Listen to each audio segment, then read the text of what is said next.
Wasabi guys, welcome back to another Commander Deck Tech video. This time we're going back to Sefris of the Hidden Ways. No, this is not an error, this is not a repeat video. I really do love this commander so much I'm going to give you yet another deck tech arounder. No max budget dungeons, so really just me going crazy with the commander, seeing what I can do.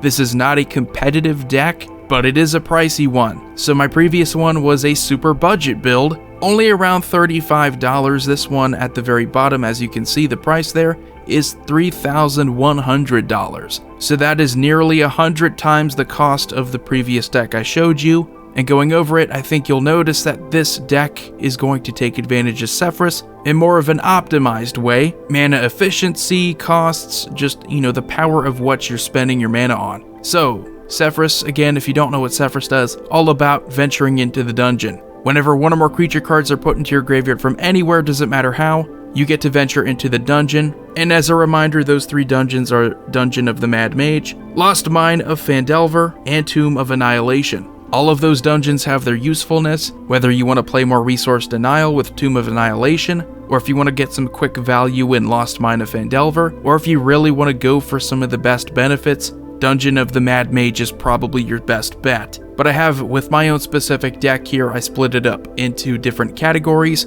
So starting it off here with the very first section, we have clone cards. Clones are really good with Sefris because she is limited to her own venture into the dungeon trigger. So it helps if you're able to get a second Sefris out there, mostly focusing here on Sakashima and Spark Double. Phantasmal Image is not like them. You're going to use this to take advantage of some other good creatures in here, which is still pretty good value, but Sakashima and Spark Double get around the legend rule. That either make it so the legend rule doesn't apply, or that with Spark Double here, the clone isn't legendary. This just makes it quicker to get through the deck, because what we want to do is just go through room by room, complete those dungeons, bring back our creatures. If we have two or more Sefrises out there, it's even better. And we have some good card draw in here because this is more competitive. It's not CEDH, but we're going to do our best to get quick card draw. Esper Sentinel is one of the best ways of drawing cards now in white, it seems. And similarly, we have Mystic Remora. I think Esper Sentinel might actually be better because it's a creature. And the more creatures you have in a deck like this, the more often you're going to venture into the dungeon. We have Baleful Strix. It enters, you get to draw a card. Also a fantastic blocker. We have Ghostly Pilferer.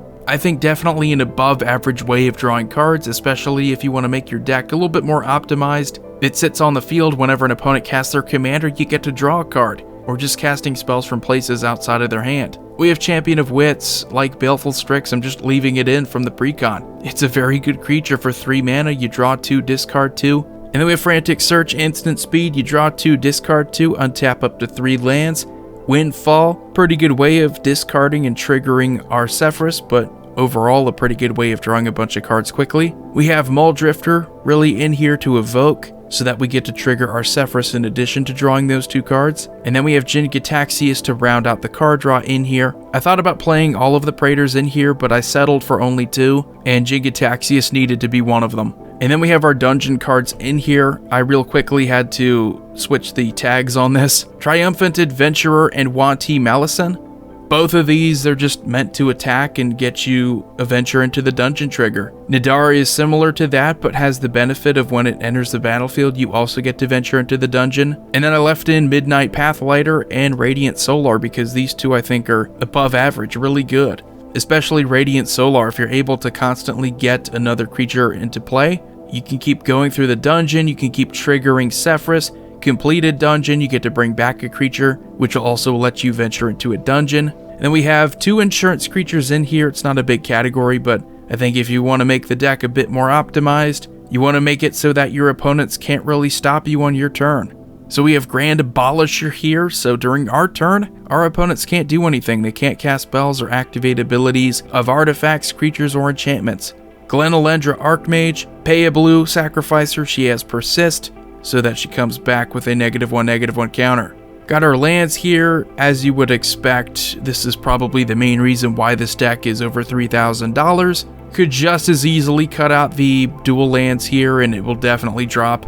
probably closer to only $1,000. So that is just a heads up if you don't want it to be that expensive. I just didn't hold back at all with this deck. I put whatever I felt like putting in here. So we have our mill cards. We have Altar of Dementia. You sack a creature. Target player puts a number of cards equal to that sacrificed creature's power from the top of their library into their graveyard. Gonna be using that on ourselves primarily. We have Dakin Shadow Slayer. So really in here because that +1 lets us surveil too, which is nice, but also multi-purposed. -3 can exile a target creature, and -6 is a way that we can bring back artifact cards from our graveyard to the battlefield. That is something we don't have a lot of elsewhere. We have a lot of creature reanimation, but I think Dakin is unique because we can bring back something like Altar of Dementia. And then we have Master of Death and Doom Whisperer for even more surveil. We get to surveil even more, and Master of Death can keep coming back. Doom Whisperer has a very good activated ability that we can use on our opponent's turns. And for ramp, we have some pretty good ramp in here. We have Mana Crypt and Mana Vault and Soul Ring to go along with Arcane Signet, Felwar Stone, Dimir Signet, Azoria Signet, Orzhov Signet, Talisman of Hierarchy, Talisman of Progress. And it's not ramp, but it would pretty much be alone in its own category, otherwise Smothering Tithe. And then we have Reanimation in here. We have V-Card Reanimate, bring a creature back for 1 mana, sorcery speed. We have Tortured Existence. I'm pretty much going to keep it in every version I build around this commander. It's just that good. 1 black, choose and discard a creature to bring a creature back to your hand. You can do that just for fun. It doesn't even have to be a good creature. Animate Dead, bring back a creature. We have Priest of Fell Rites, 2 mana, and we can sacrifice her to bring a creature back from our graveyard to the battlefield. She also has Unearth. We have Seven's Reclamation, another way that we can get back a permanent outside of just creatures, so I think this is definitely necessary. And then we have Karmic Guide and Sholdred, the only other Praetor in here. Could have put Elesh Norn in here, but not as many fun ways of taking advantage of it as I thought before, so I just left Sholdred in here with Jin-Gitaxias. And then we have our removal in here. We have Swords to Plowshares, Cyclonic Rift.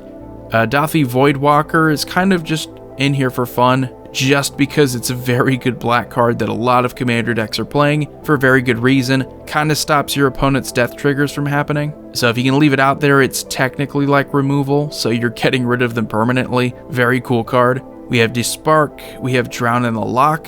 Angel of the Ruins is staying in here because this card is ridiculously good. I will play it in pretty much every version of Sefris because you can plain cycle it away for 2 mana and then bring it back using her ability when you complete a dungeon. And the ETB is one of the best ETBs I've seen this year. Exile up to 2 artifacts and or enchantments. It's basically Return to Dust on an ETB. Then we have Ashen Rider, enters the battlefield, or if it dies, we get to exile target permanent. Came with the precon, it's another card, feel free to leave it in there. I really do think you need something like this. Creature-based removal really benefits you in the long run because the more creatures you have, the more often you're going to venture into the dungeon. We have some sack cards in here, cards that make it easier for us to sacrifice our creatures. Phyrexian Tower, sack a creature for 2 black. Viscera Seer, sack a creature scry. We have Ashnod's Altar and Phyrexian Altar so we can get some mana. We have our search cards in here, Entomb, Vampiric Tutor, Demonic Tutor, Diabolic Intent, Buried Alive. By the way, if you search and put into a graveyard any creature, you will trigger Sefris because it doesn't really matter how a creature enters your graveyard. We have Intuition, so we get to search for 3 cards. An opponent chooses one of them, we put the other 2 into our graveyard. Please, please, please search up 3 creatures so that you are pretty much guaranteed to get a Sefris trigger.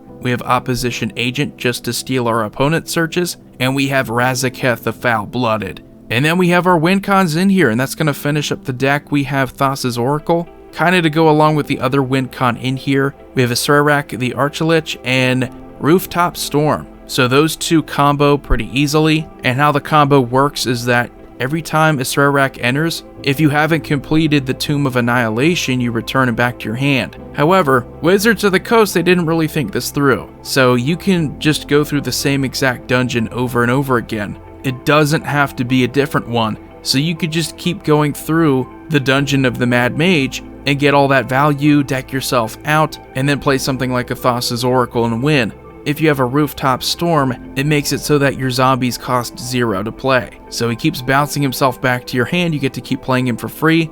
You get to keep venturing into the dungeon infinitely and venture through something that isn't Tomb of Annihilation, so that you get to keep doing it. That's pretty much a win. And we have Sir Conrad in here. Not an infinite win, but Sir Conrad just wrecks in this deck. He really is one of the best aristocrat creatures you can take advantage of, because your interaction with creatures entering and leaving the graveyard, it's more than some other decks. So anyway, I hope you enjoyed this video. Let me know what you think about Sefris of the Hidden Ways. Kinda went all out for this deck. Didn't really hold back. If I felt like putting a card in here, it didn't really matter about the budget. As always, the link to this specific deck will be in the description below at the top. You all have a wonderful day. Void here signing off. I will see you next time.